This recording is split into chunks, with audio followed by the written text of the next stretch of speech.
we just experienced one of the biggest crisis averted moments in all pop culture that could have happened right now. Because, as some of you guys know, if you don't, congratulations, you're not online too much.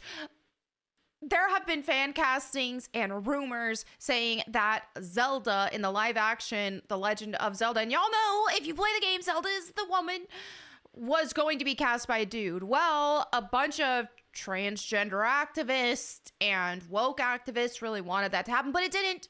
We got a real woman. What a win for real women today. But the transgender activists are mad. Now, before I dive into the coping and seething, let's go ahead and just talk about this. So we have Miyamoto here, the legend himself, who made a post on the Nintendo account. He said, "I am pleased to announce that for the live action film of The Legend of Zelda, Zelda will be played by Bo Bragason, I like to say, Bo Bragason, and Link by Benjamin Evan Ainsworth," right? So I'm very much looking forward to seeing both of them on the big screen. As you can see, we are at this point in society right now to where you just take it as a win when white characters are cast by white people too. So this is just a win on a win on a win, because not only, oh, hooray, can you believe if you would have suggested this 20 years ago, if you would have just said,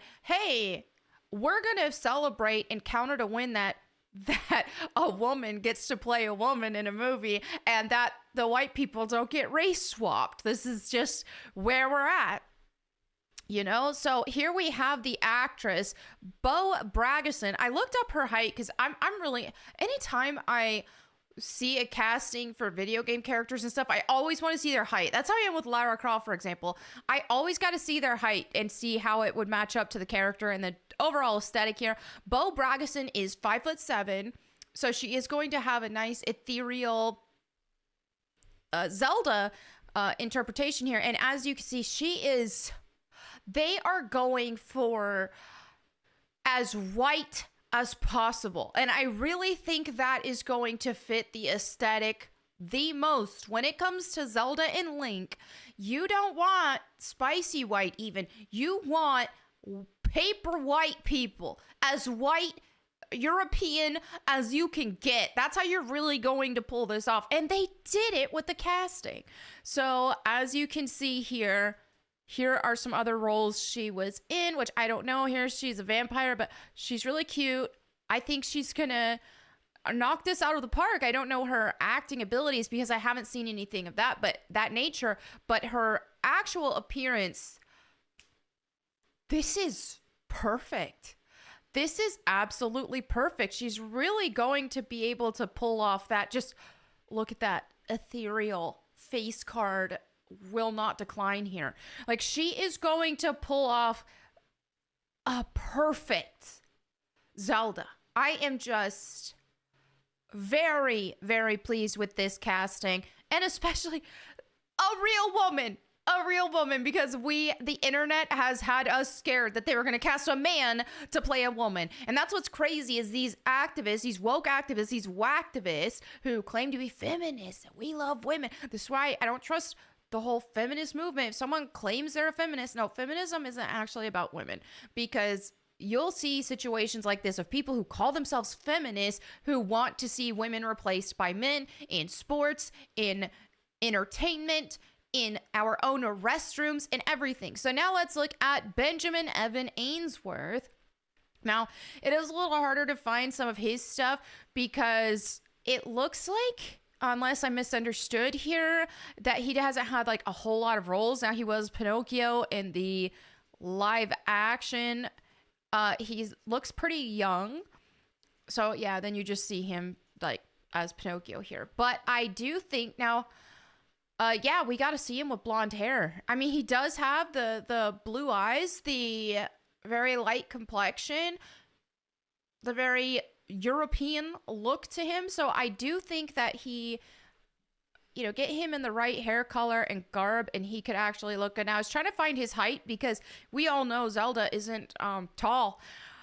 I looked and couldn't find it. Somewhere said 5'10", but I don't think that's true, because as we see here, right? Let me see if I can move myself. Here he is next to Nosferatu, and he's shorter than her. He's young though. I don't know how old he is, but I'm not thinking he's 5'10". So he does look like he's gonna, I mean, he looks young here though. This is where he's really young. But yeah, I think he's got the stature, what we see from this seemingly more updated photo. He has the right stature. He has a look that if you put, I'm looking forward to seeing some of the shoops, right? When people shoop him with the hair, the hat, all that kind of stuff. All right, so here we have people are mad. Here we have this tweet that says, not casting Hunter Schafer as Zelda is the biggest fumble of all time. Oh, they're so mad. These whacktivists who love women so much and claim to are so mad that a man didn't get to take the role from a woman, from a female character. These people want to claim that they love women, but they want to erase our existence in everything. They want to say that that a man, and when you say a man can be a woman, then you've already forfeited your pretending to actually care about women, right? Because a man can never be a woman can never be a man. We are different. And if you actually care about women, you will care about the safety of women, first of all. And we are unsafe when our restrooms are open to men with mental conditions that make them want to pretend to be a woman, which they can never be. And that's the thing. And so now when we fight back against this, oh, you're just mean. That's what we get told. But it's like, we had to have been aggressive because people who actually are going through this kind of dysphoria, if they actually are, because it has been so popularized that a lot of people don't even have the mental condition. They just want the attention from it. Right? But I do think it's really a demonic thing as well. And it's also a result of porn. Like, it's just plain and simple. And when people don't have control over their lust, then they become more and more and more degenerate because sin doesn't contain itself. And when you entertain evil, then you get weirder and weirder and weirder. This is why the LGBTQ stuff has been more rampant. First of all, because they've gotten attention, but also because, oh, don't kink shame. We got to celebrate kinks that people do with parades and stuff.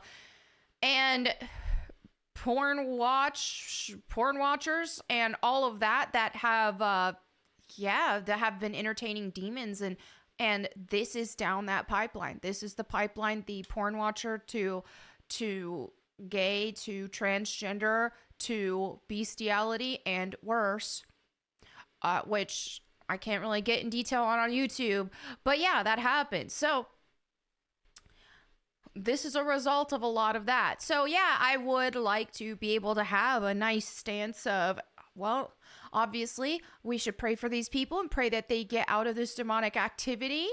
But yeah, we sound aggressive and they think that we're mean, but we kind of been backed in a corner where we have to be aggressive on this issue because right now they're trying to erase women and they're trying to remove us from our own spaces, and they're trying to have dangerous men who are demonstrating mental disorders in our restrooms, in our private places, and it's unsafe for women and children for that. Also, every time they do this, they always show these pictures that it's just like, oh, let's get these like photos that have certain angles, certain lighting, certain Photoshop. Even then, though, it does look like a man. I mean, he's a pretty man, but he's still a man. And here you see another picture. It's just like, come on. Come on. Let's not pretend that this is a woman when it's not. When it's not. Like, I hope he finds Jesus and he can love the man that God made him to be, because he can't be a woman. And he's a man that he doesn't love, that he is pretending to be something that he's not, but he's not even achieving it. This is why I'm so against transgender ideology, is when you support these things and you may pat yourself on the back and seem like the nice person who's affirming them, you are affirming people into a lifetime of disorder, whenever you tell them that they are something that they can never be, and they will never be satisfied because they will never be what they actually want to be. So you can't lie to people and say they are what they aren't, because they'll never be that. And instead they will be in unrest for the rest of their lives because of that. So they need to accept who they are. And I don't even like doing the, oh, look, because he's ugly or this or that. First of all, I don't think he's ugly. I think he's a pretty guy. But this is the thing, is when you point out the obvious and you point out obvious anatomy and, oh, well, obviously men and women don't have the same bone structures. They don't have the same bone density. They have differences in anatomy by nature, right? When you point these out, a lot of these whacktivists who pretend to love women, they will instead compare a pretty man to an ugly woman and think that they make a case here that, oh, this guy is more of a woman than this woman because he is more attractive than her. And that's just absolutely despicable to even make that kind of comparison. And that's the most misogynistic thing. If you actually want to talk about real misogyny, that is the most misogynistic thing you can do, is probably the most, to say that a man is more of a woman than an actual woman because he is more attractive than her. Like, the self-awareness is non-existent with these people. Because then, okay, you claim to be a feminist and care about women, but you put a woman's entire identity in how attractive she is, that she's more of a woman if she's attractive, and if she's not attractive, then she's not a woman anymore. Are you for real? But anyway, I can go on and on about this, and some people be mad about my stances on these topics, especially from a Christian perspective, but they can just be mad, because here's the thing, is this is why we need the Bible, and this is why the Bible tells us that sin is sin, because we entertain it. When you entertain it, it will spiral out of control. It will get crazy. And yeah, these things, when something is we're told something is a sin, is for a reason, is for our betterment, so that we don't spiral out of control and get into crazy stuff like that. But speaking of Bible stuff, I do have a Bible channel, Bible Time with Melanie Mack, where I would love to see you guys there, where I talk about different Bible topics and have Bible verses of the day every single day there as well. But thank you all so much for hanging out with me today. Let me know what you think in the comments below. I will catch you next time. In the meantime, go boom.